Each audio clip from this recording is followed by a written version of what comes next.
एक दिन मैं काम से वापस घर आ रहा था तो मैंने देखा कि मेरी बीवी सड़क पर भीख मांग रही थी। इसके कपड़े फटे हुए थे और वो बहुत बुरी हालत में थी। मैंने इसे बाजू से पकड़ा तो इसने शोर मचा दिया और अपने शौहर को बुला लिया कि मैं इसे छेड़ रहा हूँ। मजबूरन मुझे घर वापस आना पड़ा, लेकिन जब मैं घर आया तो अपनी बीवी को सजी सवरी देखकर हैरान रह गया। मेरी बीवी तो घर पे ही थी, रोज मैं इस फकीरनी को देखता था। एक दिन मैं काम से जल्दी घर आ गया। जैसे ही कमरे में दाखिल हुआ तो मेरी रूह लरज गई कि वहाँ मेरी शादी को 3 माह हो गए थे और मुझे अभी तक कोई अच्छी नौकरी नहीं मिली थी। मैं दिन रात नौकरी के लिए मारा मारा फिरता रहता था, मगर इस मुआशरे में सिफारिश चलती थी। मेरी बीवी बहुत अच्छी थी, हमेशा मेरे दुख दर्द बांटती और मुझे तसल्ली देती कि आप परेशान ना हो, बहुत जल्द आपको अच्छी नौकरी मिल जाएगी। इसकी तसल्ली से मैं मुतमईन तो हो जाता, लेकिन फिर ये सोचता कि घर चलाने के लिए पैसे कहाँ से लाऊंगा।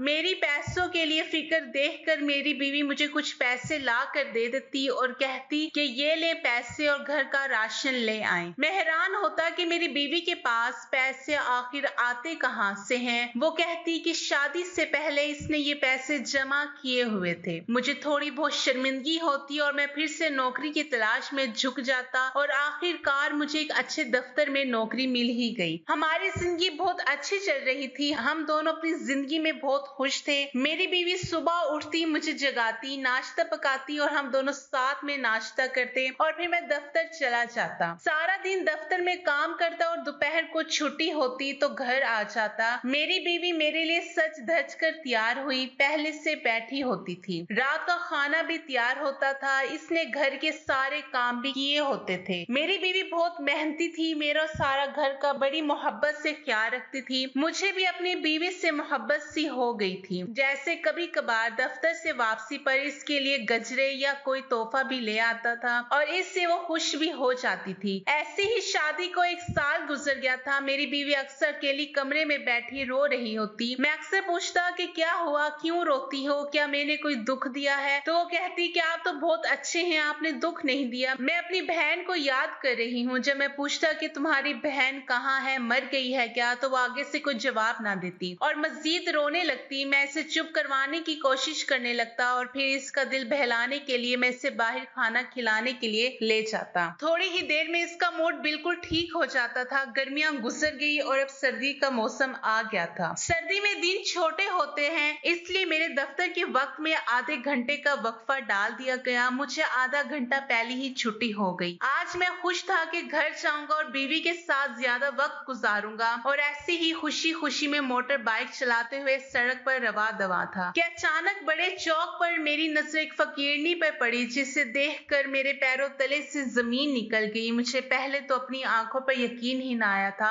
मगर फिर मैं बाइक करीब लेकर गया और वहां जाकर जो मैंने देखा वो सच में हैरत अंगेज था। मैंने वहां अपनी बीवी को देखा था जो बहकारण बनी सड़क पर बैठी थी। वहां चौक में इसके साथ और भी बहुत से बहकारण बैठे हुए थे, फटे हुए कपड़े और मिट्टी से हटे हुए बाल, जैसे सालों से नहाई ना हो। अपनी बीवी की यह हालत देखकर मैं हैरान रह गया। वो लोगों से भीख मांग रही थी। मुझे ये सब देखकर बहुत गुस्सा आ गया था। मैं गुस्से में बाइक से उतरा और इसकी जानिब बढ़ गया ताकि इससे पूछूं कि आखिर वो ऐसा क्यों कर रही है। लेकिन जब मैं इसके पास पहुंचा तो इसने मुझे अजनबी निगाहों से देखा, जैसे वो मुझे जानती ही ना हो, और मुझसे कहने लगी, रब दे नाम ते दे दे बाबा। ये सुनकर मैं मजीद आग बगोला हो गया और वो मुझसे भीख मांग रही थी। मैंने गुस्से में आओ देखा ना ताओ अपनी बीवी के बाल पकड़ लिए और चलाकर कहा कि कैसी हरकतें कर रही हो, चलो मेरे साथ। मुझे इस तरह करते देखकर दूसरे फकीर भी हमारी तरफ मतवज्जा हुए। मेरी बीवी ने ऊंची ऊंची आवाज में शोर मचाना शुरू कर दिया। वहां बहुत से लोग जमा हो गए थे। फिर इस मजमे से एक फकीर आदमी निकलकर मेरी तरफ बढ़ा और मुझे चलाकर कहने लगा, मेरी बीवी को छोड़ो। ये सुनकर मैं सख्ते में आ गया। एक आदमी मेरी बीवी को अपनी बीवी कह रहा था। मैंने गुस्से में कहा, ये तुम्हारी बीवी नहीं बल्कि मेरी बीवी है। मेरी ये बात सुनकर वो फकीर चलाया कि अगर तुमने मेरी बीवी के बाल ना छोड़े तो मुझसे बुरा कोई ना होगा। ये सुनकर मैं सख्ते में आ गया और मैंने इसके बाल छोड़ दिए और इस फकीर से कहा कि भाई ये मेरी बीवी है। तो फकीर कहने लगा कि तुम्हें गलत फहमी हुई है साहिब, ये मेरी बीवी है। वहां मौजूदा दूसरे फकीर भी कहने लगे कि हाँ ये इसी फकीर की बीवी है और ये दोनों हमारी बरादरी के हैं और तुम बड़े लोग ऐसे हमारी बरादरी की किसी औरत को अपनी बीवी नहीं कह सकते। जब मैंने अपनी बीवी की आंखों में देखकर कहा कि आयशा ये लोग क्या कह रहे हैं, इनको बताओ कि तुम मेरी बीवी हो, तो वह चिल्लाने लगी और कहने लगी कि मैं कोई आयशा नहीं हूँ, लेकिन मैं मान ही नहीं रहा था। फिर वो फकीर जिससे मेरी बीवी अपना शौहर कह रही थी मुझ पर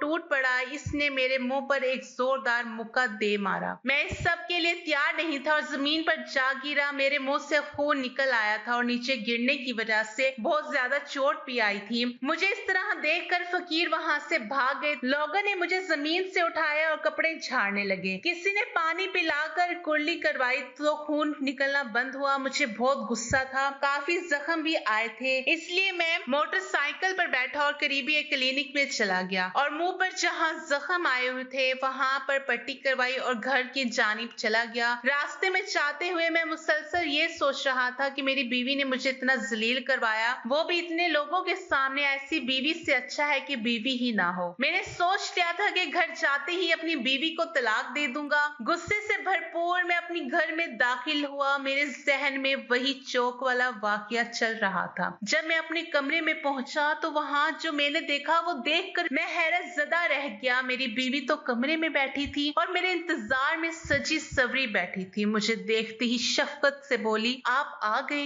ये आपके चेहरे पर क्या हुआ? मेरी यह हालत देखकर वो तड़प उठी थी और फौरन मेरे लिए पानी लेने चली गई। इसने मुझे पलंग पर बिठाया और कहने लगी कि मैं आपके लिए हल्दी वाला दूध लेकर आती हूँ। मैं हैरत से ये सोच रहा था कि अगर मेरी बीवी यहाँ है तो वो सड़क पर कौन था। मेरी बीवी ने मुझे दूध पिलाया और मुझसे पूछने लगी कि आखिर मेरे साथ हुआ क्या। मैंने कुछ भी ना बताया और चुप रहा। वो मेरे पास बैठ गई और मेरा सर दुबाने लगी, फिर खुद ही मेरी बाजू और पैरों की मालिश करने लगी। मुझे अब बहुत सुकून मिल रहा था और फिर कब मुझे नींद आ गई मुझे पता ही ना चला। सुबह मेरी आंख खुली तो मैंने अपनी बीवी को अपने पहलू में ही सोते पाया। न जाने कब तक रात को मुझे दुबाती ही रही थी और दुबाते हुए सो गई थी। मेरी बीवी तो इतनी अच्छी है, फिर ये वो भकारन कैसे हो सकती है। अपनी बीवी को देखकर मेरे जहन में ये ख्याल आया था, आज मुझे अपनी बीवी पर बहुत ज्यादा प्यार आ रहा था। मैंने इसे जगाना मुनासिब ना समझा और बावर्ची खाने में जाकर नाश्ता बनाया। सारा नाश्ता ट्रे में सजाकर अपनी बीवी के लिए लेकर आया। मैंने इसे उठाया तो वो एकदम हैरान हो गई और कहने लगी कि आपने क्यों बनाया नाश्ता? मुझे कहा होता तो मैंने कहा कि तुम मेरा इतना ख्याल रखती हो तो मैं तुम्हारे लिए इतना तो कर ही सकता हूँ। हमने मिलकर नाश्ता किया और फिर मैं ऑफिस के लिए निकल गया। रास्ते में जाते हुए अजीब व गरीब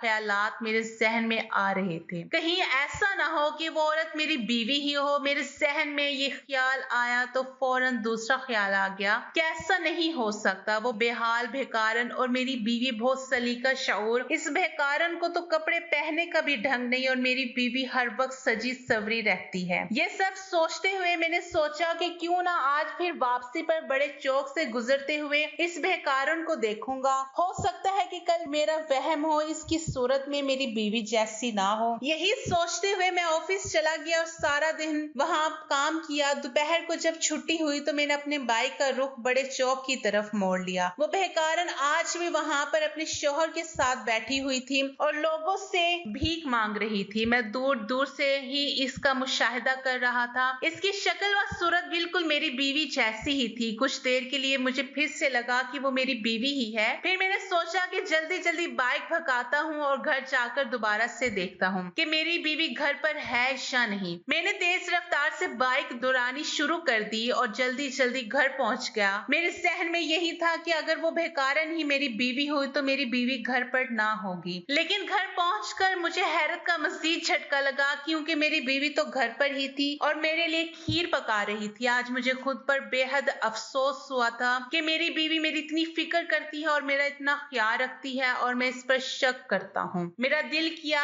कि एक बार अपनी बीवी से अभी सब कुछ का जिक्र करूं और इसको सब सच बता दूं और इससे माफी भी मांग लूं। फिर मगर फिर सोचा कि अपनी बीवी को तकलीफ नहीं दे सकता। मैं इसी पछतावे में मैंने सारा दिन गुजारा। मैं बहुत परेशान रहा था। मेरी बीवी मुझसे बार बार पूछती कि क्या परेशानी है, क्यों आफसुदा है। मैं यही कहता कि बस तबीयत थोड़ी खराब है। मेरी ये बात सुनकर वो तड़प उठती कि क्या हुआ है आपका, मैं आपका सर दुबाती हूँ। मैं फौरन कह देता कि तुम परेशान मत हो, थोड़ा आराम करूंगा तो ठीक हो जाऊंगा। ऐसे ही मजीद दिन गुजरते जा रहे रहे थे। मैं रोज अब बड़े चौक का चक्कर लगाता और देखता कि वो फकीरनी वहां पर मौजूद है या नहीं, और फिर जल्दी से घर जाकर देखता कि मेरी बीवी घर पर है या नहीं। आहिस्ता आहिस्ता मुझे अपनी बीवी पर शक कम होने लगा था। मेरा दिल ये चाहता था कि अपने शक के बारे में अपनी बीवी को जरूर बता दूं, मगर मैं ऐसा नहीं चाहता था। मेरी बीवी मुझ पर अंधाधुंध इत्मीनान करती थी और मैं इसका दिल नहीं तोड़ना चाहता था। ऐसे ही एक साल गुजर गया। इलेक्शन आ गए थे और इलेक्शन की वजह से दफातर को आज छुट्टी हो गई थी। ये दोपहर का वक्त था जब मुझे दफ्तर से छुट्टी हुई थी। मैं बहुत खुश था कि घर जाकर थोड़ा आराम करूंगा और फिर शाम में अपनी बीवी के साथ बाहर घूमने चला जाऊंगा। यही सोचते हुए मेरा गुजर बड़े चौक से हुआ। वहां से गुजरते हुए मैंने जो मंजर देखा वो देखकर मेरे पैर तलों से जमीन निकल गई, क्योंकि वहां मेरी बीवी की हम शक्ल बेकार मौजूद ना थी। मैं बहुत हैरान हुआ था कि आज वो बेकार आखिर कहाँ गई। मैंने खुद से कहा कि मुझे क्या है, वो कहीं भी हो। यही सोचते हुए मैं घर की जानिब रवाना हुआ। मेरे जहन में ये ख्यालात चल रहे थे कि घर जाकर बीवी को जल्दी आकर सरप्राइज दूंगा। यही सब सोचते हुए मैं घर पहुंच गया। मेरे पास घर के दरवाजे की चाबी थी। मैंने आहिस्तगी से दरवाजा खोला क्योंकि मैं अपनी बीवी को सरप्राइज देना चाहता था। फिर दबे पांव में कमरे की तरफ बढ़ गया और आहिस्तगी से कमरे का दरवाजा खोला। जो ही मैंने कमरे का दरवाजा खोला तो अंदर का मंजर देखकर मेरी रूह कांप गई थी। अंदर मेरी बीवी बेकारन की शक्ल में बैठी हुई थी। वही होलिया, वही कपड़े और वैसी ही सूरत। मैं घबरा सा गया था। वो सिंगार मेज में इसके सामने बैठी मेकअप कर रही थी और अपने बालों को भिखारियों के बालों जैसा बना रही थी। ये सब देखकर मेरी रूह लरस गई। फिर वो अपने कपड़े को फाड़ने लगी और मैंने महसूस किया कि मेरी बीवी कमरे से बाहर की जानिब आ रही है। तो ये देखकर मैं जल्दी से वहां से भाग गया और करीबी दूसरे कमरे के दरवाजे के पीछे छुप गया। मेरी बीवी कमरे से बाहर आई और फिर घर के बाहर वाले दरवाजे की जानिब चली गई। मैं छुप छुप कर ये सारा मंजर देख रहा था। मुझे अब गुस्सा आ रहा था, मगर मैं हैरान भी था। मैं धीरे धीरे कदम उठाता हुआ इसके पीछे चला गया। दरवाजे से बाहर निकल गई तो मैं ऊपर छत पर खड़ा होकर बाहर का मंजर देखने लगा। बाहर एक कार खड़ी थी जो मेरी बीवी का इंतजार कर रही थी। मेरी बीवी को आता देखकर कार में से वही आदमी बाहर निकला जिससे मेरी बीवी अपना शौहर कह रही थी। ये देखकर मैं शशदा रह गया। इसने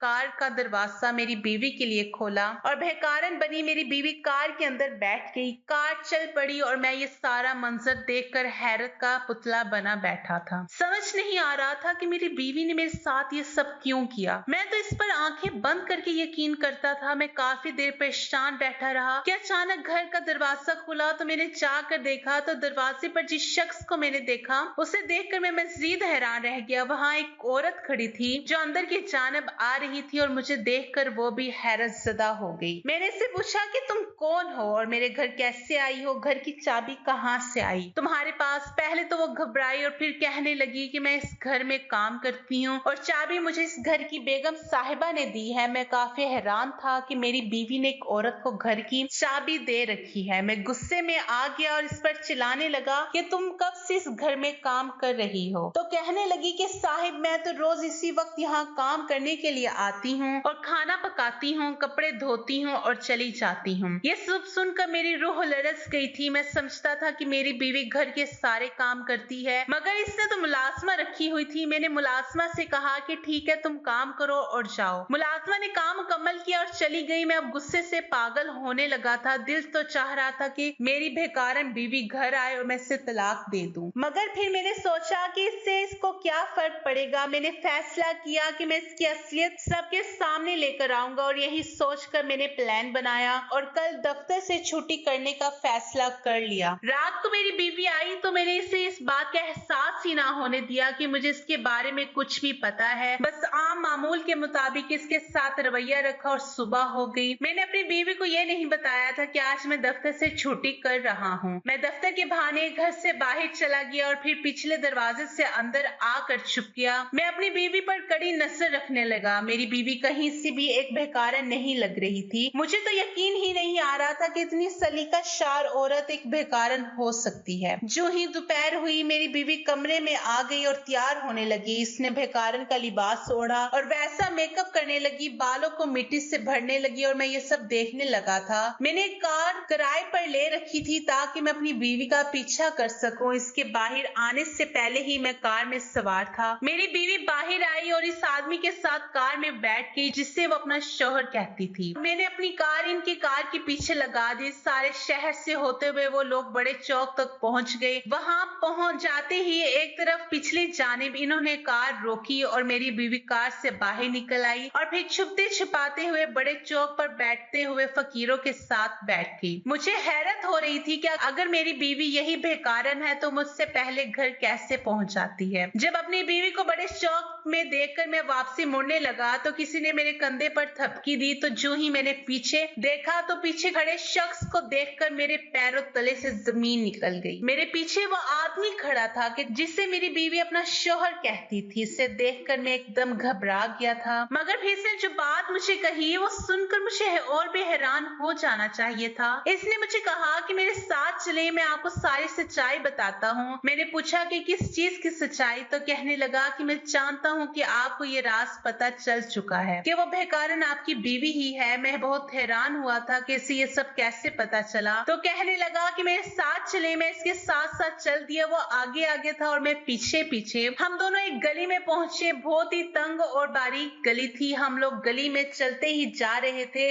गली लंबी ही होती जा रही थी और फिर एक मकान के आगे वो रुक गया और दस्तक दी। जिस शख्स ने मकान का दरवाजा खोला वो कोई और ही नहीं, मेरी अपनी ही बीवी थी। मैं हैरान हो गया था कि मेरी बीवी दो जगह पर आखिर कैसे हो सकती है। मेरी बीवी ने मुझे हैरान देखकर कहा कि अंदर आ जाएं। मैं इस आदमी के पीछे अंदर चला गया। ये एक छोटा सा घर था कि जहाँ एक ही कमरा था। मेरी बीवी मुझे इस कमरे में ले गई। इस कमरे में मैंने खुद जो नजारा देखा वो देखकर मेरे बदन कांप सा गया। कमरे में एक बूढ़ी औरत पड़ी थी और इससे ऐसे पड़ी थी कि जैसे मर चुकी हो, मगर वो जिंदा थी और बस एक ही लफ्ज दोहराई जा रही थी कि मेरी बेटी, मेरी बेटी। मैं ये सब देखकर हैरत ज़दा हो गई और अपनी बीवी से कहा कि ये सब क्या है। तो वो कहने लगी, ये बूढ़ी औरत मेरी माँ है। ये बात सुनकर मैं बहुत हैरान हो गया था, क्योंकि जब मेरी शादी हुई थी तब मुझे ये बताया ही नहीं गया था कि मेरी सास भी है। मैंने अपनी बीवी से कहा कि तुम्हारी माँ तो मर चुकी है। तो कहने लगी कि देख, ऐसे मरी ही तो हुई है, लोगों की बातों ने मार दिया है, इससे क्या हश्र कर दिया है इसका। मैंने कहा, ये सच कैसे हुआ। मेरी बात सुनकर मेरी बीवी तन से मुस्कुराई और कहने लगी कि मेरे बाप के मरने के बाद मेरी माँ ने दूसरी शादी कर ली थी और हम दोनों बहनें भी माँ के साथ सुतेले बाप के घर चली गई। मैंने कहा, दोनों बहनों से क्या मुराद। तो मेरी बीवी कहने लगी कि मेरी एक और बहन भी थी, मुझसे छोटी। मेरा सुतेला बाप हम दोनों को पसंद नहीं करता था और बहुत जुल्म करता था, हम पर खूब मारता रहता था और मेरी छोटी बहन इस सब से उकता गई थी। सताई तो मैं भी हुई थी, मगर मुझ में हिम्मत ही बर्दाश्त करने की। मेरी बहन ने घर से भागने का फैसला किया था और ये बात मेरे सुतेला बाप जान गया था। इसने मेरी बहन को रास्ते में से पकड़ लिया और कुछ बहकारियों को फरोख्त कर दिया और घर में किसी को भी इस बारे में ना बताया। हम लोग तो यही समझते रहे कि मेरी बहन गुम हो गई है, मगर वो बहकारियों के अड्डे पर थी। एक दिन मैंने और मेरी माँ ने सुतेले बाप की ये बात सुन ली। वो फोन पर किसी से बात कर रहा था और इत्तेफाक से मेरे सुतेले भाई ने भी ये बात सुनी थी। फिर मेरी बीवी ने